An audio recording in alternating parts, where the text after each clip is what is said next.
us. Um, just to introduce you to our audience, I suppose the best way to describe Mr. Swarup is someone who epitomizes the word public servant, a man who graduated from the elite Indian administrative service in the early 1980s, worked in the administrative service for 4 decades. Is that accurate, Mr. Swarup? Almost 4 decades, 38 years to be precise. Yes. Then went on to work in government, most recently as the Secretary of State for Education. That was my last assignment as that was it. And now you're in blissful retirement, is it?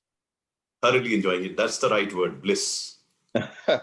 Well, now before we talk about your life and your work in the Indian administrative service, I just want to touch on the big political story that's going around at the moment. What is your take on Joe Biden's projected victory? And what are the implications of it for India, do you think, sir? First of all, I think everyone in India appears to be fairly relieved at the departure of Mr. Trump. Okay. I mean, the theatrics that were going on were not going down well here. Though, of course, the Indo-US relations were very good when he was there. But all in all, I think if you talk to a common man around who understands a bit of Indo-US relations and US politics, almost everyone seems to be relieved. That's one. Second, Joe Biden was the vice president to Barack Obama. So people here know what he is and how he is. So there is a lot of positive thinking about the future relations between India and US. There are some quarters where there are apprehensions about what his views and his vice president's views, vice president designate view on Kashmir and other such issues, human rights are. But still, I think there is a lot of optimism in India about the future relations between India and US. So all in all, I think everyone seems to be happy here. And I think the Kamala Harris becoming the vice president also has created a lot of positive energy here in India. I'm keeping my fingers crossed. Someone from Indian descent going there and becoming vice president itself does not bring in anything, so to say. But by and large, I think there is a lot of positive. Good. When I did research on you, I read both of your books. The first one was the ethics of or the ethical behavior that is required of a civil servant, and that the ethical behavior and ethics, or the upholding of ethics, that's been challenged in the last week or so.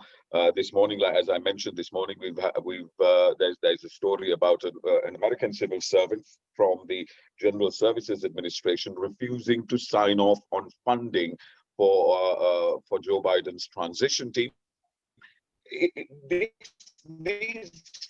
This kind of transitional time is particularly difficult for civil servants, is it not? I don't think so. We are quite used to such transitions, both at the state level and at the central level. They happen quite often, and governments changed of absolutely different ideologies. They do happen here.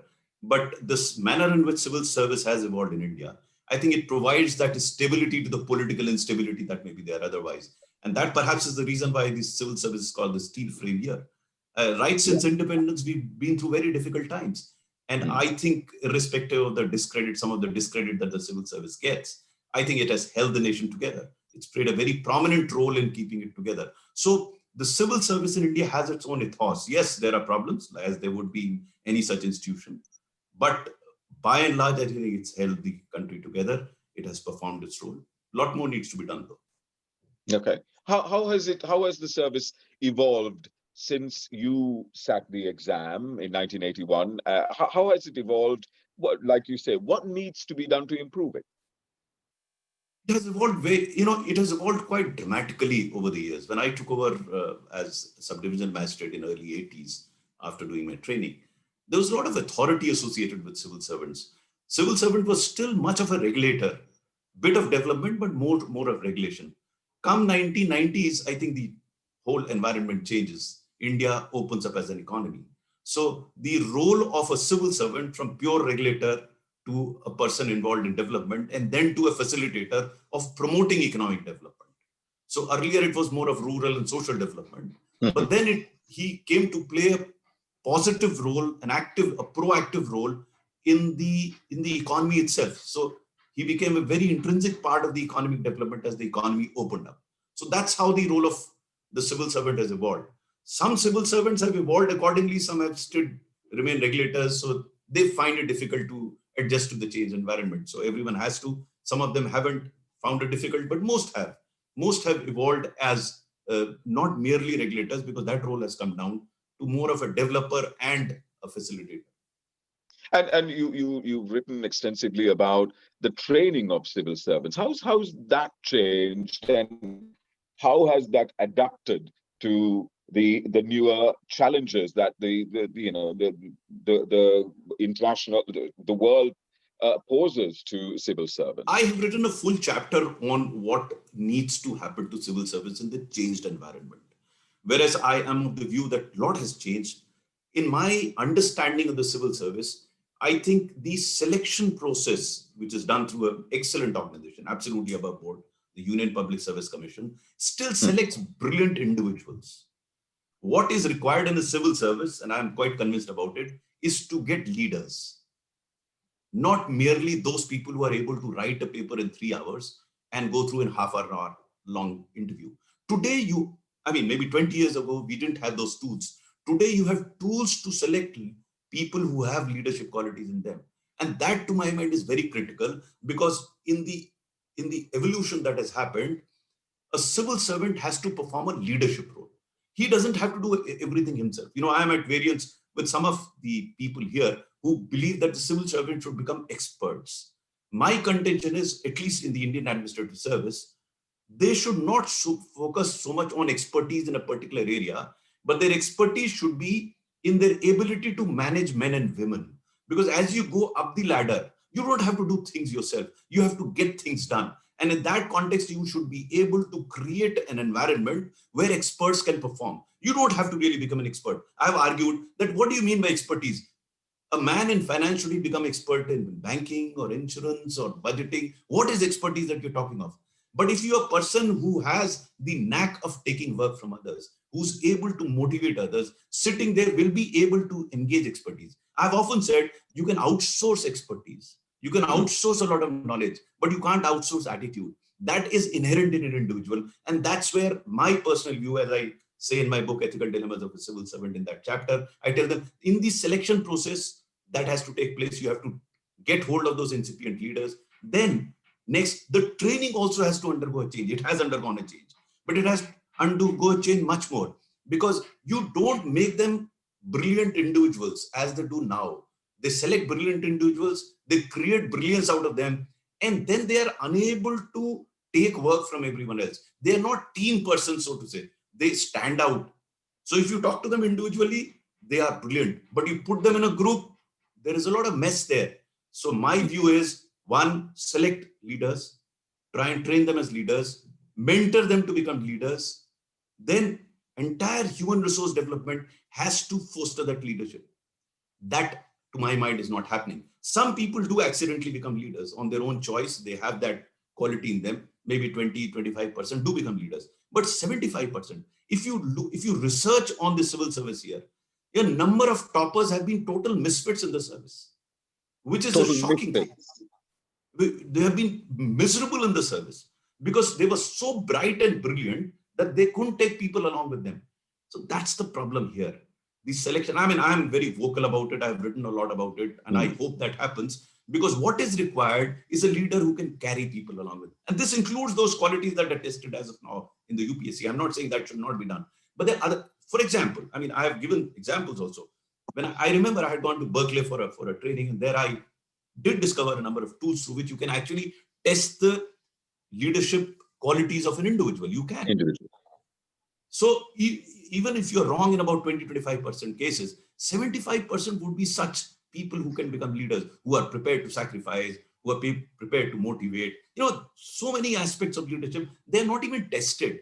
No training is imparted to do that. It can be done, and I hope it will be done. And you know, that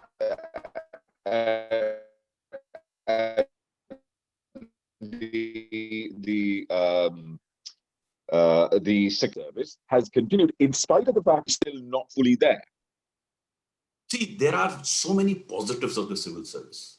One, despite all the problems around, the civil servants are able to hold things together. The example that you were mentioning in the beginning, something what has happened in US will never happen in India. Hmm. Despite, despite the criticism that some of the civil servants become politically, guided, most of them are not. Most of them are still professionals in their own right. Yeah. So that's why you can have this sort of an election that we have here. The same civil servant occupies positions in the ECI and then conducts an election. No one points a finger. In any turbulent time, they've done their job. It happens because that's how the civil service has evolved. And is it, I mean, just going to the root of it, is it an appealing destination for young graduates, as, for instance, IT would be, or any of these more quote unquote fashionable or professions? Is it a Going by the numbers, hundreds and thousands of students apply for the job. It is the job most in demand. There could be many reasons for this, but fact of the matter is it is still in demand. There was a bit of a slump in the late 90s when, the economy was opening up, an early part of the century, but it's back to normal, so to say. Almost everyone. I mean, you have so many people who've done their, graduation from IITs, their management from IIMs, even those that have done from Harvard, they join the service. Right. Now, there could be any reason. The reason could be they find the or perceived power of a civil servant. I have written in my book, since you've read the book, I have written because the amount of satisfaction that you can derive. And this was a question that was asked of me when I had gone to make a presentation at Brookings Institute before the advisors of Obama administration who wanted to know about a health insurance scheme. And there was a representative of Bill Gates Foundation who asked me after the meeting, Mr. Swarup, you seem to be very passionate about this scheme, a scheme that I was running, a health insurance scheme. What is the government giving you beyond the salary that you get? It's a very pertinent question. Why do you do what you do? And my answer to him was very simple. I asked him a counter question. I asked him, why does Gates Foundation give so much money to poor countries? And he said, we derive a lot of satisfaction out of doing that. I said, that's precisely why I'm doing what I'm doing. The sense of satisfaction that you get, I can't visualize any other service anywhere in the world where you can influence and help and assist millions of people. There's no other service in the world. In the last chapter of my first book I've written, if I were to be born again, I'd like to be an IAS officer all over. Because there's no other service in the world which gives you such enormous potential to good to helpless. There's no other service. I can't visualize of any other service.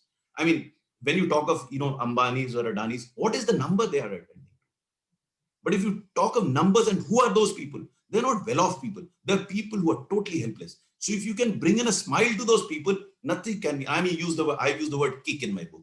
That the enormous kick that you get out of helping these people, there can't be a better way of leading life. Even now, when I recall those moments, I call them my Bharat Ratna moments of my career.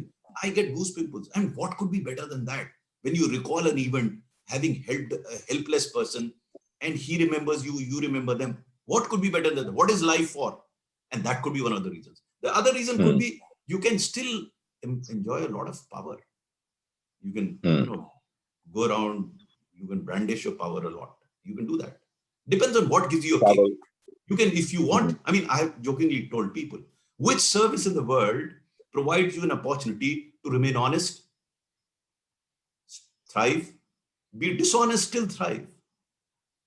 I mean, which service? That the options that are available in the service are not available anywhere. You can do good and survive and thrive. You can do bad and survive and thrive. The choice is yours. And that's what I say in Ethical Dilemmas of a Civil Servant, that the civil servant in India still has a choice. Now it's for him to decide which path he wants to pursue, because each path has its problems. You want to remain honest, there are problems. If you want to remain dishonest, you have problems. Because I know of 2 chief secretaries of a state where I come from was sent behind the bars. But you can look at the pomp and show of those people who made money. The choice is yours. And I don't say in my book whether what I say is right. I keep telling my colleagues, you take a call and don't curse anybody else. You have to take the responsibility of the choice that you make. Problem arises when there is a disconnect between what you think and what you do. Once you have that connect there, fair enough. Yeah. And are you a proponent? Are you a supporter of the theory that an administrative officer, a civil servant, needs to take the route that, for instance, you have taken? You are a police officer prior to joining the IAS. You took the exam and you have gone through the motions of being an Indian administrative officer. But there is another school of thought promulgated most recently by Mr. Dominic Cummings, Boris Johnson's chief advisor, about bringing in his words, weirdos and misfits into the service and disrupting it. People with disruptive qualities being brought in and disrupting the civil service and taking it in new thinking directions. And Mr. Modi's lateral recruitment policy, for instance. Which school of thought do you support? No, I'm not saying what I support. What I'm saying is we should look at the context, the British context and the Indian context. Britain has evolved over centuries and matured as a country. India is a country which is evolving, where differences and, there are still huge number of issues for a nation as a whole, whether it's caste, whether it's community, whether it's region. You look at a place and there is a problem. Britain has got over Ireland. Britain has got over Protestant and Catholic fights. They've got over all that. We're still in the midst of that. So what we require is settlement. It's a settled approach. We can't today think in terms of disruption, because there are already disruptive tendencies here. So if British Prime Minister or his advisor feels that way, he may be right. I can't comment on that. But as far as we are concerned, yes, we should evolve. We should evolve fast. And as I keep saying, I'm a fast evolutionary rather than a revolutionary, because my knowledge of history tells me all revolutions led to dictatorship, except the glorious one in the UK. So the point that I'm trying to make here is you have to have some stability at some level, and civil service provide that stability. Now, coming to the question of lateral entry, we must understand why we do that. Because I have questioned that. I'm not against lateral entry. What I'm saying is you must be conscious and aware of the reason why you want to have it. Now, the reason that has been said is expertise. Now, do you require civil servants to become experts? That's a debate that I'm trying to settle here. Expertise can be outsourced. Who stops you? I mean, I acted as coal secretary and we cleared the coal mess totally without having any knowledge of coal sector. Why? Because I could manage to get experts in coal, experts in auctioning process, experts in technology, and then created an environment, insulated them from external pressures and allowed them to do that. Now, creation of an environment and providing an insulation is an expertise of a different kind, which you experience over a period of when you have that experience. Whereas expertise in conducting an auction is a different expertise. I don't have to have been an expert there. My personal view is we are harping too much of an expertise. And if that is the reason why you're taking lateral entrance, my hunch is they will fail, because they are coming at joint secretary level, which is a fairly senior level. At that level, you require management of men and women. Some of them could still be able to manage men and women. I'm not saying that, but not their expertise. The expertise they're bringing in, I don't think that will be of much use here. They will get lost in the jungle of bureaucracy. And how many are there? 10, 15, 20 out of the 1,000 that we have here. How does that make a difference? If you want to change, I would suggest that chapter which I have said, right from recruitment. It has to be human resource management, not tinkering like getting some experts here, there, and finding. You can't disrupt a civil service by getting 10 people inside. Can you? Even if you want to disrupt, though I'm not in favor of disrupting. If disruption has to come, it has to be in a very organized manner. Even disruption has to be organized. You just can't put a little boy there and get the Hiroshima going up. So the takeaway is that the fundamental and most important quality that a civil servant needs to have is to be a good manager of men and women.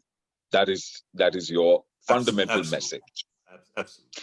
Um, just going back to that fundamental conflict that civil servants face between their responsibility and duty to the general public and political interference or influence.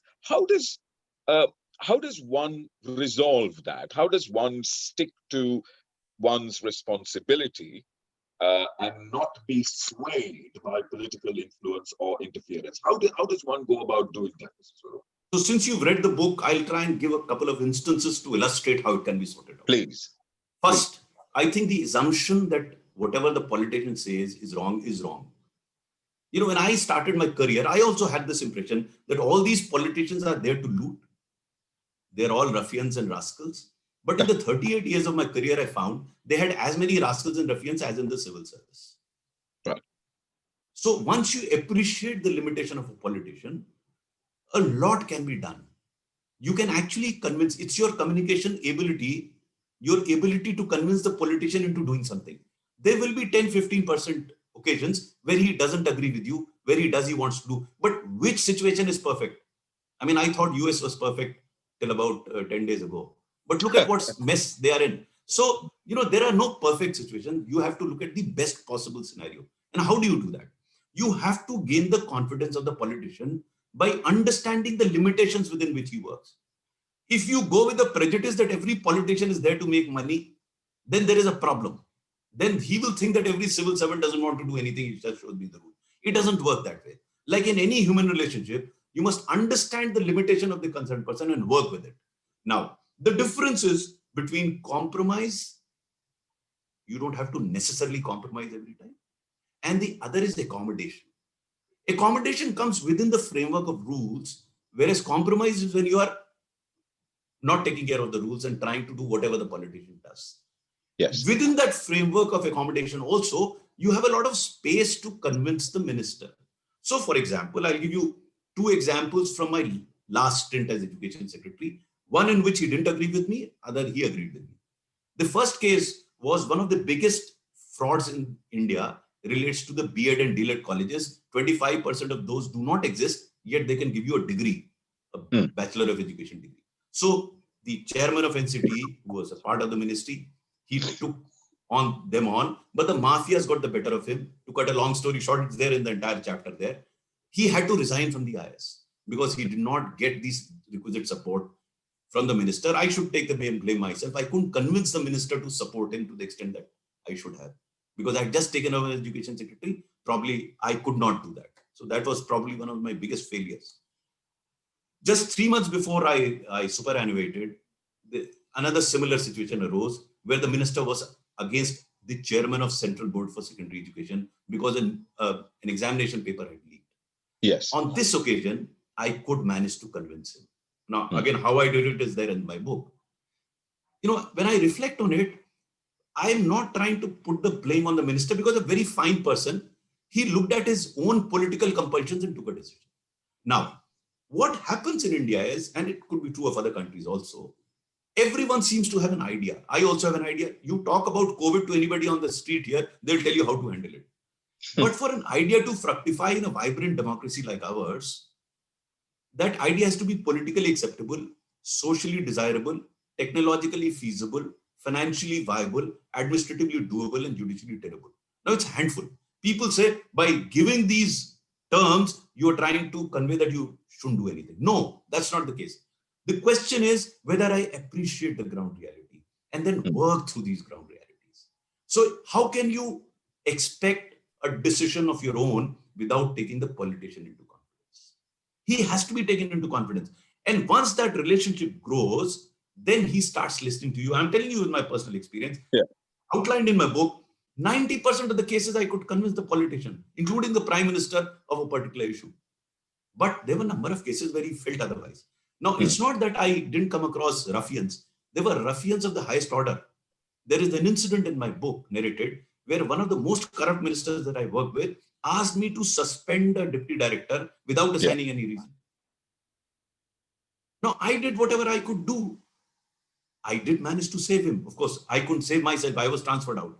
So be it. That's the call that individual has to take, whether you are prepared to pay a price on a call of conscience. I'm not saying what I did was right.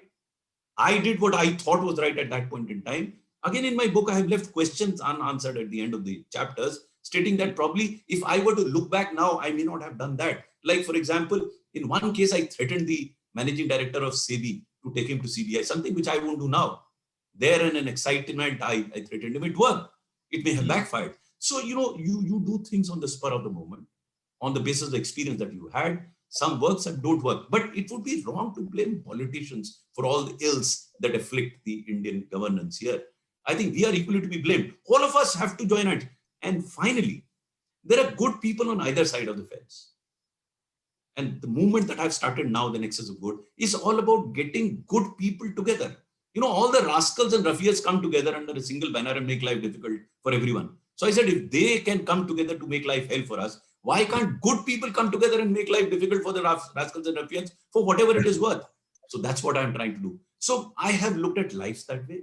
I have looked at my profession that way. I have enjoyed that. That's why I've looked at it that way. If I had not enjoyed, I wouldn't be looking at that way. But I don't say what I say is right. I'm saying this is what I suffered within inverted commas. You want to suffer differently, please go ahead and do it. That's your choice. Well, you're certainly a bigger man than I am, and many civil servants that I know, and people in public office. So you take a very pragmatic and an optimist's view on the world and how one should go about being a civil servant. To just expand a little bit on the Nexus of Good initiative, Mr. Swarup. What does it do, and what it hopes to achieve? When I was in service, I was pretty put off by the negativity around us. Almost everyone seems to be enjoying the negative vibes going around. And as I often said, nation wants to know only negative things. That's how the country was evolving, that everyone was talking about things going haywire here. And during my stint as Secretary of Education, I traveled through the country. I traveled to about 24 states within the first 3 months of my existence, because I wanted to find solutions to the problem. And I always was of the view that when you go to the field, you understand the problem much better and solutions will emerge. So again, to cut a long story short, all these stories are there in my book. I remember having gone to a government primary school in a very remote place called Pastepada. I'm sorry, there is some repair work going around in the building, and so there could be some disturbance here and there. So in visit to this school, which was in a very remote location, I was told that the school does not have electricity. It was a 2-room government primary school. So as I walked into the classroom along with the teacher, Sandeep Gund, I found that every child had a tablet. I was pleasantly shocked, and there was a smart screen. I asked this question of Sandeep Gund, where do you get the electricity from? So he took me around those 2 rooms, showed me a foldable solar panel. And he said, I charge batteries, foldable solar. I charge batteries, and through batteries, I charge these tablets. I said, but where did you get the money from? Government doesn't give you money for these tablets. He said, sir, when I came to the school, there were about 40, 50 children. Some of them never came to the school, all shapes and sizes and ages. So I didn't know what to do. So where I lived, I had internet. So I used to download these educational videos. Can you hear me? Yes, absolutely. No educational videos and display. And I'm sorry. That's all right. Don't worry. I'm in a multi-storied building, so I can't stop them. This is the reality of our age. So he used to show those videos on his laptop, and these children used to congregate around him. Wow. About 2 months down the line, 20 parents came to the school, very poor people. All of them came to the school asking a very funny question. They asked him, earlier the children didn't want to go to the school. Now they run to the school. What have you done? So he explained what he had done, and seeing the enthusiasm of the parents, he requested them to contribute 500 rupees each. Right. Poor people, they contributed.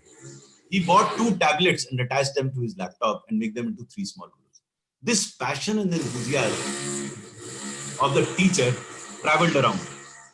So one day, an NGO and a CSR funding agency visited its school, and they were very impressed with what he was doing. So they funded the tablets of the school and the smart screens. Around this time, I also visited the school.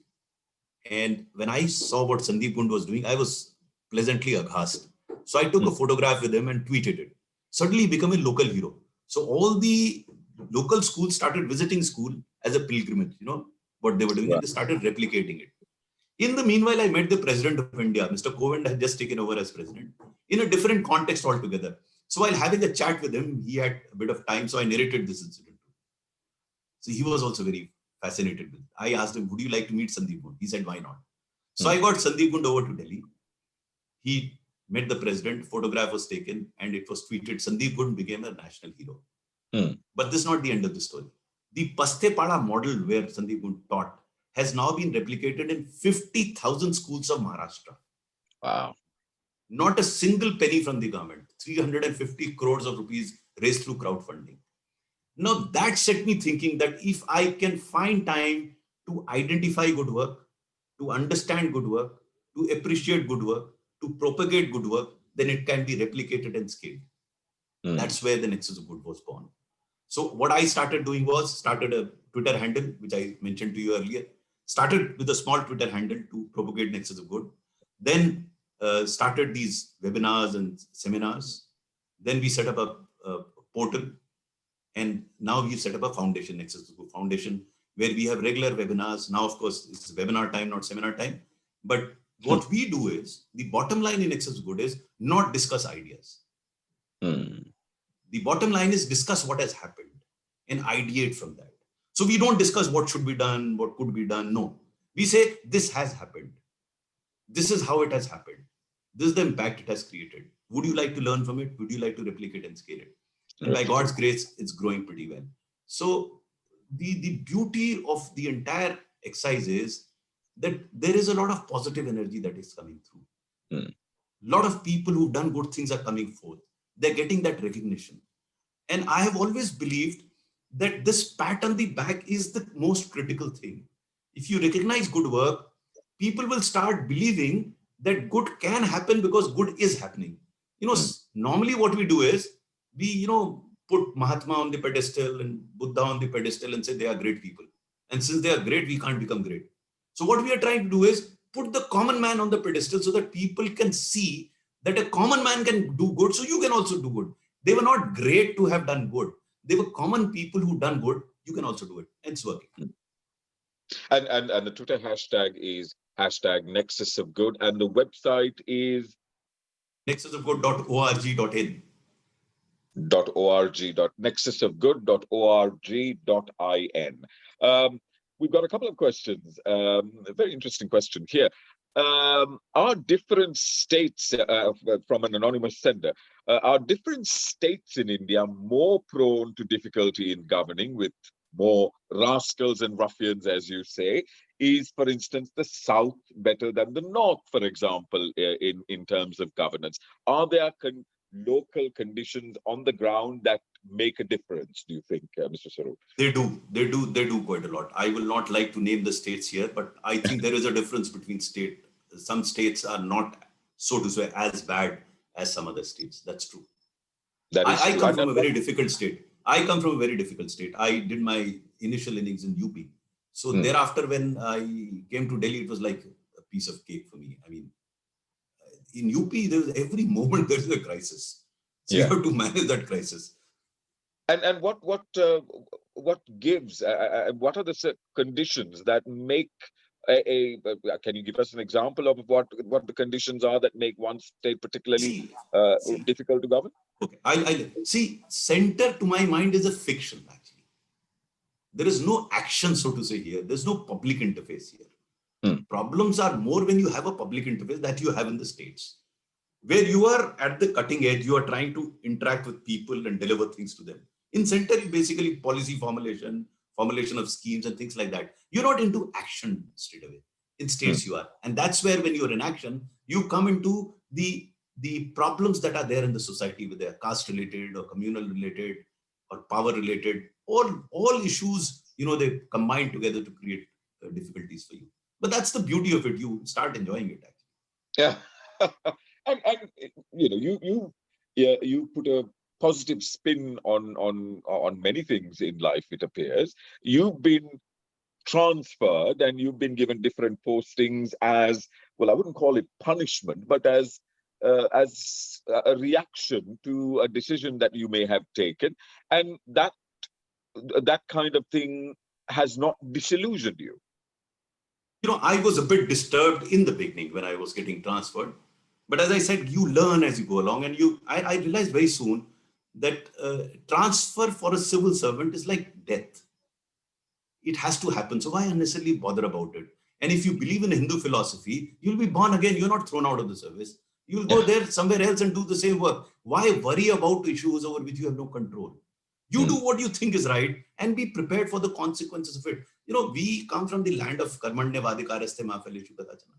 So you do your job, start enjoying the moments that you're in, start enjoying the job you're doing. You have absolutely no control over consequences. If it happens, so be it. Be prepared for whatever comes your way. God has been kind in exactly similar situations as I described in 2 different chapters of my book. In one case, I was transferred out. In another case, I was rewarded as the best district magistrate. Exactly the same. So you don't know what is going to be the consequence. But I must confess to you, in both these cases, I enjoyed doing what I did. And you never felt a sense of injustice? I never thought, I was more bothered about an injustice to, as far as I was concerned, I thought I got more than what I deserved in life.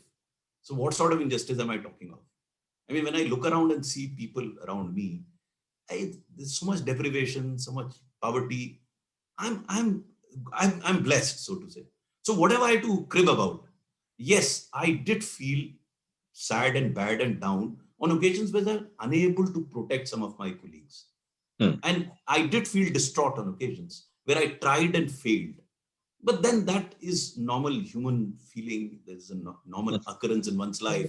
You win some, you lose some, gradually you start taking it philosophically. But at that point in time, yes, I did feel distraught. I was narrating that incident to you when the minister asked me to suspend the deputy director. I was so distraught that I became a poet for a while, I don't think your audience will understand Hindi. Otherwise, I would have narrated that poem to you. I was really distraught. I'm sure some of us will, yes. Okay, so I'll tell you, I was so distraught that the poet in me came out. I said, Sanshay nahi man mein. Sanshay is doubt. Sanshay nahi man mein, teri srishti mein ya tuj mein. तू ही तू मेरे मन में समाया, सब कुछ मैंने तुझसे है पाया, फिर भी स्तब्ध हूं, स्तब्ध सरप्राइज, व्याकुल हूं, अशांत हूं, शायद अनजान हूं, क्या यही जीवन है? जो पापी है, दुराचारी है, क्यों जीत रहा निरंतर है? स्पष्ट करो, अभिव्यक्त करो, कुछ तो करो मेरे Ram. I put this in the lap of Lord Ram, that what the hell is going on? Here is a guy who's known to be corrupt, wants me to suspend this guy, and I'm unable to protect him. I did finally protect him, but at that point in time, I was distraught. But since I was basically optimist, the answer to this question was very important, and it's there in my book. Both my books, I quote this. समय रुका नहीं, हम क्यों ठहर गए? अभी तो हम चले भी नहीं, फिर क्यों थक गए? उठो पथिक, पथिक is a traveler. उठो पथिक मत भ्रमित हो, भ्रमित is doubt. उठो पथिक मत भ्रमित हो, धूमिल अंधियारे में, श्रेष्ठ वही जो घिरा नहीं हो क्षणिक निराशा में. जागो, जगाओ, मन मत बहलाओ, एक मसीहा तुम भी बन जाओ. The Hindi version as well as the translation is there in my book, Ethical Dilemmas of Civil Servant. So my optimism come from my, innate faith in the victory of the truth and good.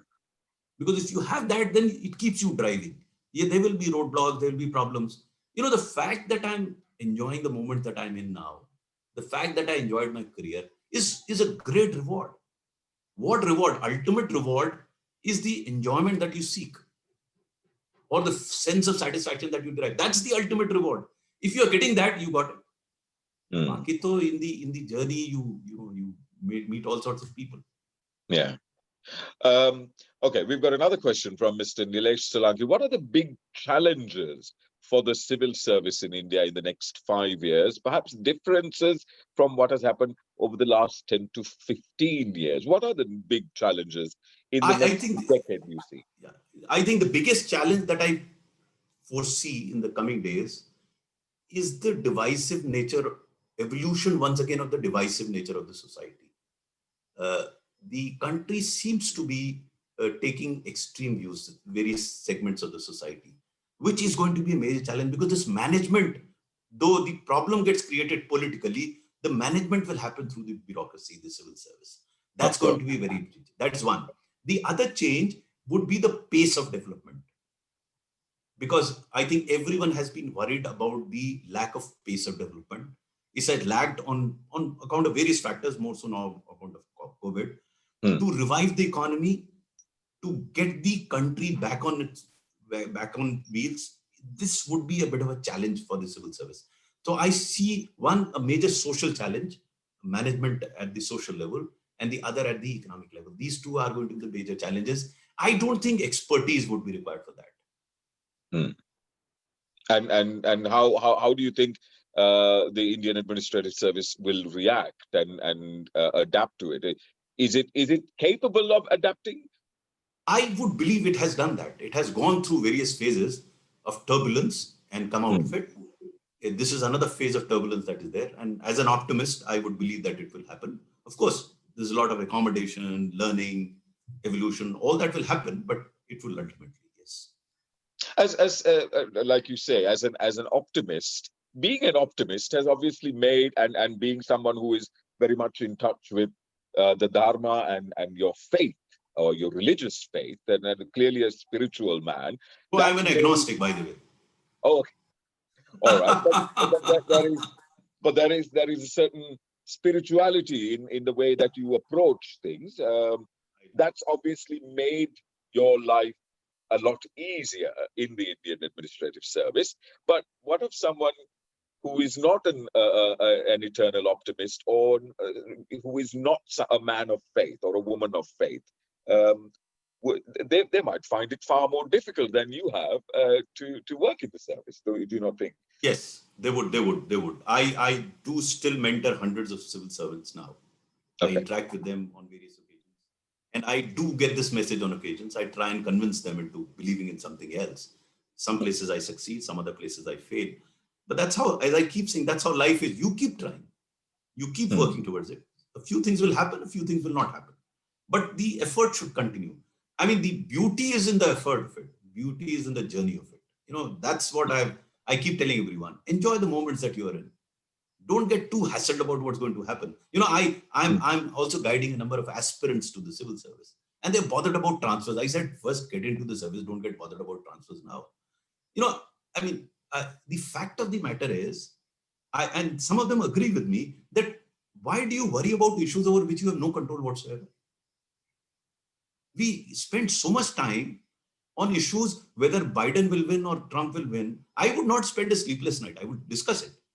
But I've seen people spending sleepless nights over issues over which they have absolutely no control. And so much time gets wasted. If you can focus on areas, and people do agree with me, though it's very difficult. You are actually trained in a manner to keep worrying. I call them Mr. Pareshan. You only preoccupied over issues over which you have no control. But that's how life is. Before we wrap up, leaving the nexus of good initiative aside, what would you say is your finest achievement as a civil servant, Mr. Swarup? If I recall, the biggest sense of satisfaction that I got was in terms of bringing a smile to a face that had no hope. And there were a number of such occasions, some of which have been recounted in my book. But there are many, many occasions where, I could bring a smile to a person who couldn't do anything to me. Yes. Who had no influence, totally helpless. And he felt good about what I did. And some of them are still in touch with me some way or the other. And which is a blessing again. Because, I didn't do with a view that they will be in touch with me post-retirement when I'm a nobody. I keep telling my colleagues that your true worth will be determined after you retire, not when you're sitting on a chair. Then your chair is recognized, and in turn, you also get recognized. When you're out of chair, then the real worth of yours will come to fore. Okay. I'm a huge beneficiary of whatever I earned during my career. Well, the two books that you've mentioned, the first one, the ethical. One second. Dilemmas of a Civil Servant. That was the second one. Dilemmas of a Civil Servant. That was the first one. And then the far more definitive one, the one that I enjoyed far more, Not Just a Civil Servant, both available on Amazon.co.uk as well, on via Kindle as well. Those are the two books: Ethical Dilemmas of a Civil Servant and Not Just a Civil Servant, which is a far more extensive, comprehensive look at your career and what you have done. Anil Swarup, thank you so much for joining us, sir. And apologies for all the technical problems we've had. But thank you so much. It's been really, really illuminating and eye-opening look into the Indian Administrative Service. Thank you so much, and all the very best for you, sir. Thank you. Thank you. God bless you. Thank you.